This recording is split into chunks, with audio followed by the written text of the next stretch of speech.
So the other day, my sister and I and Aram caught up with one of his colleagues at the egg factory. Her name is Nissa. All I know about her prior to that meeting was that she is Aram's colleague, well, ex-colleagues, because Aram has now resigned and he's going back to the Netherlands tomorrow. So tonight will be the last night here in Australia for Aram before he packs up all his stuff and get on the plane to go back to the Netherlands. The man's visa expired already. I'm not gonna get too much into details because I might get him into trouble, but at this point I'm not even surprised anymore. This is just typical Aram behavior, and that's just him. That's who he is. I'm not saying that he can't change, but at the core of his existence, that's who he is. Someone who, I guess, is spontaneous, likes to go with the flow. Well, not going with the flow, he's quite eccentric, and there's some idiosyncrasies that I have picked up over the year that I find quite quirky, and like he does his own things, so to speak, like anybody else, really. I'm not singling him out and I'm calling him weird or anything. I think we are all weird in our little ways, but from living with another human being in close proximity for over a year and having to put up with his antics, and this is not negativity, by the way. I'm not talking down on him or anything like that. I'm just saying that's who he is. That's who he is, and I accept him. But yeah, that's just that's who he is, basically. Anyways, we met up with Nissa, and the only thing that I knew prior to meeting this woman was that she's his colleague. She works at the egg farm and factory as well. She's looking to make enough money to start her own business. She has a business. She fixed Aram's car before he sold it. So she's a very good mechanic. She just doesn't have like all of the stuff that other mechanics have because she's starting out and she's starting her own business. And the other thing was she's a lesbian. Now, I don't know about you, but I think I will only trust a lesbian mechanic. And I don't know why. Maybe it's partly because of Aram as well. He told me that. But now that I have become acquainted to this Nissa, I think I will only trust a lesbian mechanic to fix my car. And I just don't know why. It's just a subconscious thing. But yeah, prior to meeting this Nissa, that's all I know.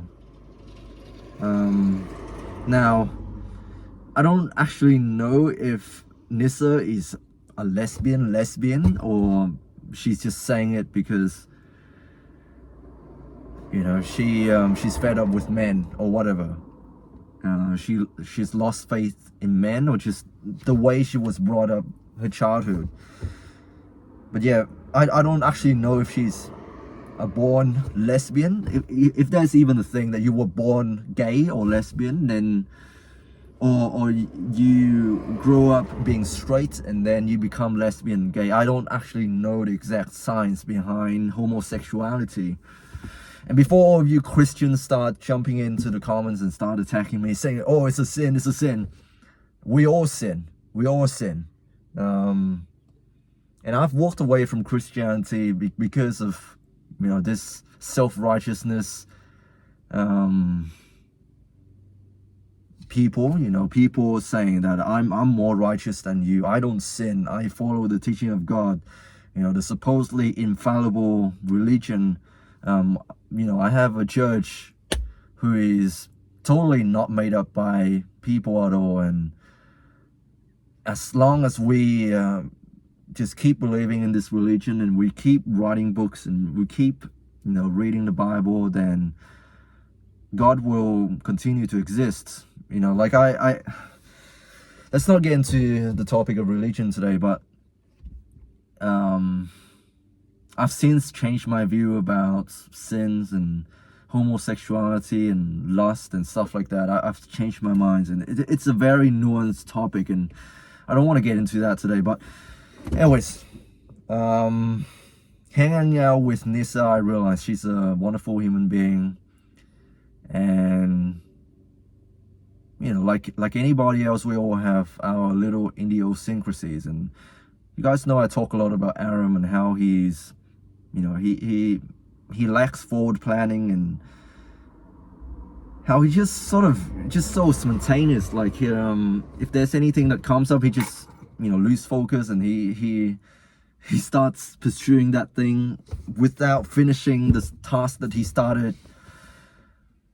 And talking to Nissa, I realized that perhaps he has ADHD like her. Now this woman, I think it's better if I let her tell her own story rather than me telling you guys what she's about. But yeah, talking to her, I realized she completely has ADHD. We started to have the dinner at 7 o'clock, and we didn't leave the restaurant. No, we started the dinner at 5 o'clock, 17 p.m., 1700 p.m., and we didn't leave until 10 p.m. 5 hours of just yapping. And you guys know me, I'm an introvert. I like to have one-on-one conversations. I don't like it when people monopolize the conversation. You have one person speaking the whole time, that's enough. But then you put two people in the same room who speaks constantly, and you look at the time flies. And I know, Aram, if you're watching this, Nissa, if you're watching this, I know you guys have no problem with that. I know, Aram, if you're watching this, you'll be like, what's wrong with talking? What's wrong with having a conversation and getting to know another person on a deeper, more personal level, more intimate level? What's wrong with that? You walk away from these conversations and you're one thought richer. I know you will make that argument, and that's fine. That's fine. But for me personally, sitting and having a conversation that drags on and drags on, when one person, two people just talks the whole time, and it's my fault as well for entertaining and for asking questions, but when it drags on like that, it's very tiring. And especially, in your own words, especially for neurotypicals. The thing with Nissa is that she openly said that she has ADHD, and when I asked her to explain what that means, she said, you neurotypicals, already she started putting us in boxes.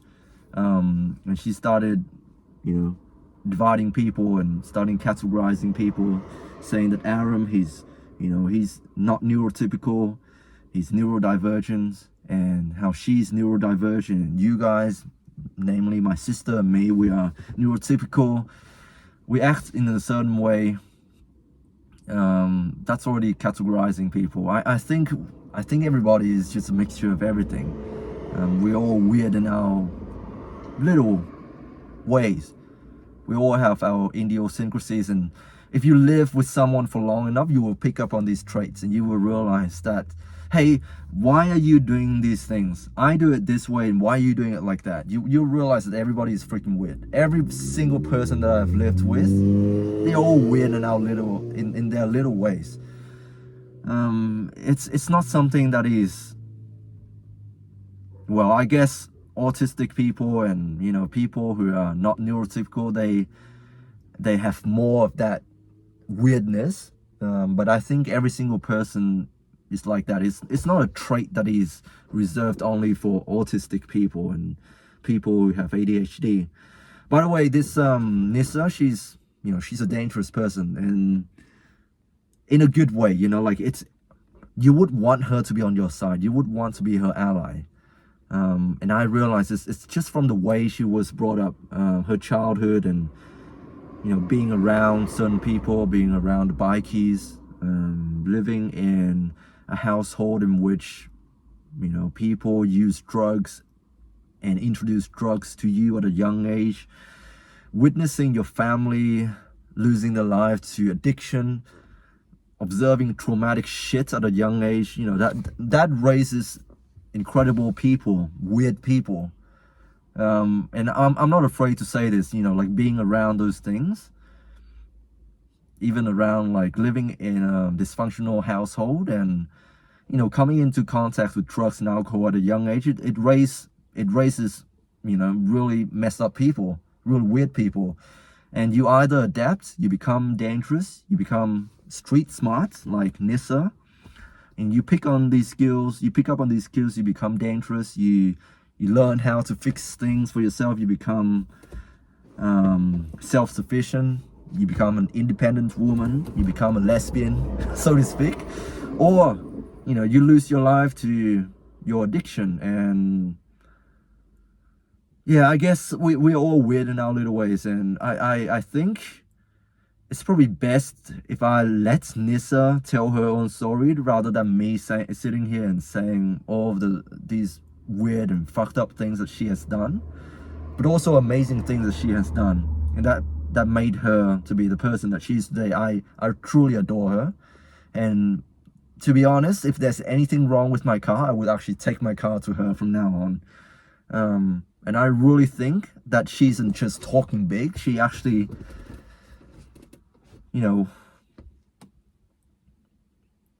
she actually means what she says. Yeah, and she would be an amazing friend and ally to have on your side. But yeah, that's all I want to say about Nissa and Aram.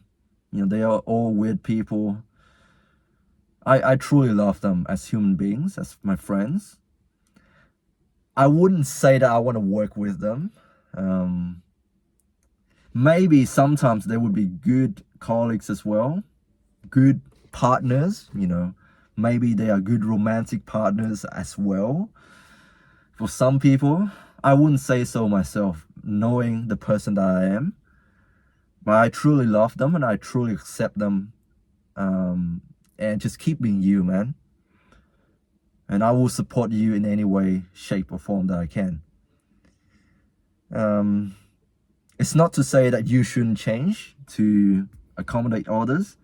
I'm still trying to do that. I'm still trying to become a better person, becoming more accommodating towards, my friends, accepting them for who they are, accepting that I can't change them and they have their own little weird idiosyncrasies. But at the end of the day, we value, certain things, and there are certain things that they should respect me for, and I should respect them for. Like there are things that you cannot cross. Yes, we accept our differences, but there are things that you shouldn't cross. And, my friends accept that. My friends respect me for that. And I respect them for their weird little things. And so that's why we are friends. Yeah, I can't change people. I accept people. I tell them what I value, what I respect. And if they're fine with that, then we can be friends. But if not, that's who they are. Anyways, that's all for today. Hope you guys are doing well. Stay strong. God bless. I love you all. And until next time, I'll speak to you later. Peace.